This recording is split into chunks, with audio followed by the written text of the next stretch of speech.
at welcome sa aming vlog! Ngayon, gusto namin pag-usapan ang isang mahalagang tema sa ating lipunan, ang katarungang panlipunan at awtoridad. Ano nga ba ang ibig sabihin nito at paano ito nakakaapekto sa ating buhay araw-araw? Let's dive in! Ano naman ang panlipunan?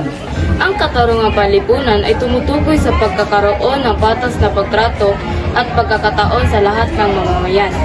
Lalo na sa aspetong panlipunan tulad ng edukasyon, trabaho at kalusugan. Ito ay karapatan ng bawat tao at hindi dapat na may diskriminasyon o favoritismo. Paano ba makaapekto ang awtoridad sa katarungang panlipunan? Ano ba ang ibig sabihin ng awtoridad? Ang awtoridad ay tumutukoy sa kapangyarihan o karapatan ng isang tao, grupo o institusyon na magpasya, magputos o magpatupad ng mga alintuntunin, batas o mga desisyon sa ibang tao o grupo. Sila ang nagpapatupad ng batas at sila ang mga nagpapasya ng mga kaso at mga parusa. Paano naman kung ang awtoridad ay mayroong bias? Ang mga tanong ngayon ay napakalaga.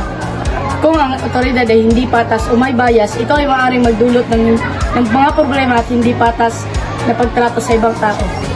Sa pamamagitan ng pagtutulungan at pagbabago, kailangan magkaroon ang isang lipunan na makatarungang lipunan at patas at hindi bias.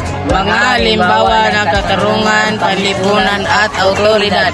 Mayroong maraming halimbawa ng mga katarungang panlipunan at awtoridad sa ating lipunan.